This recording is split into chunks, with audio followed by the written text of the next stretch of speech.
Commerce subject से RPSC school lecturer की तैयारी करने वाले तमाम युवा साथियों का आपके अपने YouTube channel RB Mande academy पर स्वागत है। हार्दिक अभिनंदन है। साथियों, आप सभी को पता है कि अभी पेरिस में ओलंपिक गेम चल रहे हैं और वहाँ पर इंडिया की एक महिला है, शूटर है वो, जिनका नाम है मनु भाकर। उन्होंने 2 अलग अलग स्पर्धाओं में 2 पदक जीते हैं और दोनों स्पर्धाओं में उन्होंने कांस्य पदक जीता है। उन्होंने 10 मीटर एयर पिस्टल स्पर्धा में, व्यक्तिगत में और डबल मिक्स के अंदर उन्होंने 2 पदक जीते हैं, आप सभी को पता है। और ओलंपिक में पदक तो दूर की बात, ओलंपिक में भाग लेना यानी कि पार्टिसिपेट होना ही सबसे बड़ी उपलब्धि है। स्पेशली मैं इंडिया की बात करूं, अगर कोई इंडियन ओलंपिक में अगर पार्टिसिपेट करता है तो उससे बड़ा गर्व का पल उसके लिए हो ही नहीं सकता। और हाँ, अगर वो पदक भी जीत लेता है, कोई सा भी पदक, तो उसका नाम हमेशा स्वर्णिम अक्षरों में दर्ज किया जाता है और उसको पूरा इंडिया याद रखता है हमेशा, क्योंकि ओलंपिक में पदक जीतना बहुत बड़ी उपलब्धि है, बहुत बड़ी। इससे बड़ी उपलब्धि कुछ हो ही नहीं सकती। अगर कोई भी प्लेयर अगर एक बार ओलंपिक में पदक जीत लेता है तो ये मान के चलो कि उसको हमेशा पूरा इंडिया कई बार याद करेगा। उसका नाम है ना, स्वर्णिम अक्षरों में दर्ज कर लेते हैं। तो उसी प्रकार से आपको भी स्कूल लेक्चरर बनके कॉमर्स सब्जेक्ट से आपको अपने परिवार का नाम रोशन करना है। कॉमर्स सब्जेक्ट में जो स्कूल लेक्चरर की वैकेंसी आएगी, अगर आप स्कूल लेक्चरर बन जाते हैं, आपका ड्रीम पूरा होता है, तो ये मान के चलो कि आपका नाम भी आपके घर वालों की नज़र में, समाज की नज़र में स्वर्णिम अक्षरों में दर्ज किया जाएगा। लेकिन एक चीज़ का आप विशेष तौर से ध्यान रखें कि मनु भाकर ने 2 पदक तो जीत लिए, लेकिन आपको ये नहीं पता कि इसके पीछे उनकी कितनी मेहनत रही होगी, उन्होंने कितना पसीना बहाया होगा, कितनी परेशानियों से उन्होंने सामना किया होगा। तो उनका जो पदक जीतने का जो रीज़न है वो एक ही है, सिर्फ और सिर्फ प्रैक्टिस प्रैक्टिस प्रैक्टिस। कितनी बार उन्होंने प्रैक्टिस की होगी और प्रैक्टिस के दौरान उन्होंने कितनी गलतियाँ की होगी। लेकिन हाँ, जब पेरिस ओलंपिक में जब उन्होंने निशाना साधा तो उन्होंने कोई गलती नहीं करी, क्योंकि वहाँ पर उनकी गलती उनको पदक से वंचित रख सकती थी। तो उसी प्रकार से अगर आपको भी स्कूल लेक्चर बनना है, एग्जाम में जो क्वेश्चन आएंगे उसी प्रकार से मैंने क्वेश्चन डिज़ाइन करे हैं। 3000 प्लस MCQ मैंने आपके लिए तैयार करे हैं। बाईलैंग्वेज है, हिंदी और इंग्लिश दोनों लैंग्वेज में है। और आपके हर टॉपिक के मैंने अच्छे क्वेश्चन बनाए हैं और पूरे टॉपिकों के मिला के लगभग 3000 प्लस MCQ बनाए हैं बाईलैंग्वेज में। हिंदी में भी है, इंग्लिश में भी है। जो बच्चा इंग्लिश से तैयारी कर रहा है, इंग्लिश मीडियम से, वो भी इन जो MCQ इनकी प्रैक्टिस कर सकता है। और जो हिंदी मीडियम से है वो भी इनकी प्रैक्टिस आराम से कर सकता है। और बहुत ही अच्छे क्वालिटी के क्वेश्चन है।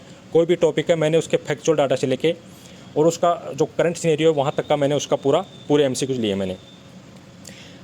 अगर आप इन MCQ की प्रैक्टिस करके अगर आप एग्ज़ाम में बैठते हैं तो ये मान के चलो कि आपको सफलता निश्चित मिल जाएगी। यहाँ पर आप MCQ में कितनी भी गलती कर लो, लेकिन आप गलती करोगे तो वो क्वेश्चन आपको हमेशा याद रहेगा। आप उसको फिर से आप उसको ध्यान से पढ़ोगे कि इसमें वास्तव में मेरे से कहाँ गलती हुई है, इस क्वेश्चन में क्या पूछ रहा है एग्जामिनर। तो उस प्रकार से आप यहाँ तो गलतियाँ कितनी भी कर दो, लेकिन जब आपका जो पेपर होगा तो वहाँ पर आपको गलती नहीं करनी है। तो उस गलती से बचने के लिए और सफलता प्राप्त करने के लिए आपको ज़रूरत है मनु भाकर की तरह प्रैक्टिस प्रैक्टिस प्रैक्टिस। तो प्रैक्टिस करने के लिए आज ही आप जो ये वाला वीडियो है इसके डिस्क्रिप्शन में मैंने एप्लीकेशन का लिंक डाला है। मेरे एप्लीकेशन का नाम है आरबी मांडे एकेडमी। आप एप्लीकेशन के लिंक को क्लिक करेंगे तो मेरा एप्लीकेशन वो ओपन होगा और वहाँ पर मैंने आपके लिए अलग से कोर्स क्रिएट कर रखा है 3000 प्लस MCQ का। मैंने पूरे 3000 प्लस MCQ डाल दिए। पूरे जितने भी आपके टॉपिक है, सीनियर सेकेंडरी लेवल के हैं, ग्रेजुएशन लेवल के हैं और पोस्ट ग्रेजुएशन लेवल के, ये तीनों पार्ट के जितने भी MCQ बन सकते हैं सब प्रकार के, वो मैंने सारे डाले हैं। और उनके जो आंसर है वो मैंने जस्ट क्वेश्चन के नीचे डाला है। आप आराम से आंसर को छुपा के अपनी प्रैक्टिस करें। और हाँ, ये वाले जो MCQ है इनकी PDF फॉर्मेट है वो ऐप के अंदर डाउनलोड हो जाएगी। आप ऐप में डाउनलोड करने के बाद में आप अपनी प्रैक्टिस कर सकते हैं। आप इनका प्रिंट आउट मत लेना, क्योंकि इनके लगभग 1500-1600 पेज है। आप प्रिंट आउट लोगे तो आपका बहुत ज़्यादा खर्चा इसके अंदर लगेगा। तो आप केवल मोबाइल पर ही इसकी प्रैक्टिस करें और आप डेली अगर एक टॉपिक भी करेंगे तो मान के चलो कि आपकी प्रैक्टिस बहुत अच्छी हो जाएगी।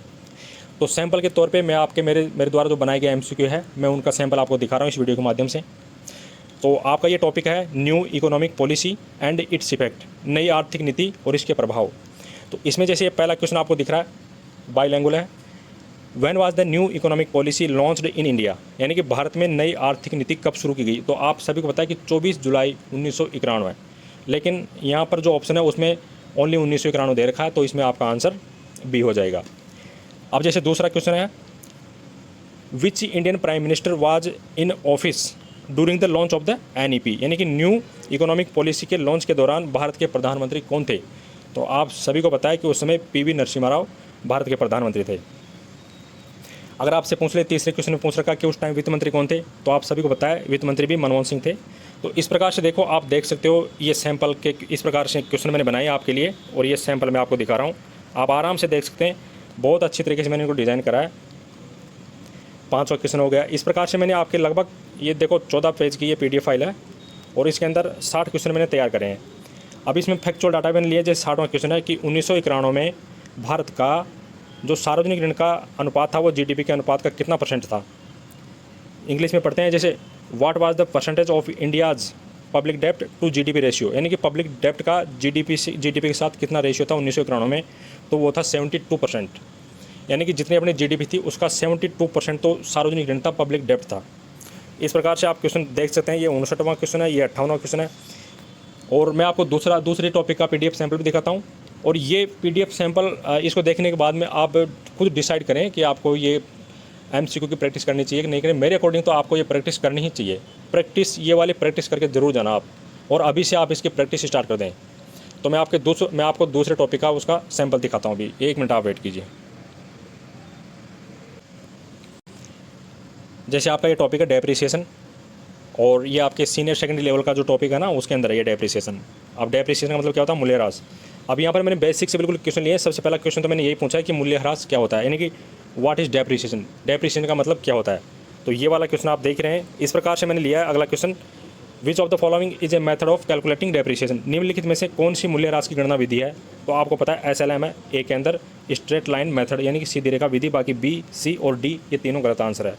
इस प्रकार से आप सैम्पल क्वेश्चन देख सकते हैं डेप्रिसिएशन के, और इसमें मैंने क्वेश्चन बनाए हैं लगभग, ये भी 16 पेज की PDF फाइल है, और इसके अंदर 50 क्वेश्चन लिए मैंने। जितने जिस टॉपिक से जितने प्रकार के क्वेश्चन बन सकते थे उस प्रकार के मैंने, और अच्छी क्वालिटी के क्वेश्चन तैयार करें। वैसे होने में तो तैयार तो काफ़ी हो जाते हैं, लेकिन क्वालिटी मैन है, आपके टाइम, मनी और एनर्जी सही जगह पर इन्वेस्ट होनी चाहिए। तो आप इन क्वेश्चनों पर रिलाई कर सकते हो। काफ़ी ऑथेंटिक क्वेश्चन है और अच्छी क्वालिटी के क्वेश्चन है। आप इनको देखने के बाद में और इनको प्रैक्टिस करेंगे तो आपको बहुत मजा आएगा। आपको मैं तीसरा सैंपल भी और दिखा देता हूँ किसी तीसरे टॉपिक का। आप सभी को पता है कि आपके सिलेबस में द कंज्यूमर प्रोटेक्शन एक्ट 2019 भी है, और उसमें 2019 ही मेंशन किया है, लेकिन मैंने 1986 वाला जो कंज्यूमर प्रोटेक्शन एक्ट है उसके भी मैंने कंपैरिजन किया है 2019 वाले के साथ में, और 2019 के बाद में क्या क्या संशोधन हुआ है उसको भी मैंने इसमें शामिल किया है। तो आप ये इस प्रकार से PDF देख सकते हैं। पहला क्वेश्चन जैसे इसमें दे रखा कि which year was the consumer protection act 2019 enacted, उपभोक्ता संरक्षण अधिनियम 2019 किस वर्ष में लागू हुआ। तो इसका सही आंसर है 2019। दूसरा क्वेश्चन आप देख सकते हो, what is the primary objective of the consumer protection act 2019, यानी कि उपभोक्ता संरक्षण अधिनियम 2019 का मुख्य उद्देश्य क्या था। तो इसका सही आंसर है B, to protect the right of consumers, उपभोक्ताओं के अधिकारों की रक्षा करना। इस प्रकार से आप क्वेश्चन वगैरह देख सकते हैं कंज्यूमर प्रोटेक्शन एक्ट के। ये सारे क्वेश्चन बहुत अच्छे डिज़ाइन में तैयार करें हैं, और आपकी सुविधा के लिए, प्रैक्टिस के लिए बहुत अच्छे ये साबित होंगे, मुझे पता है।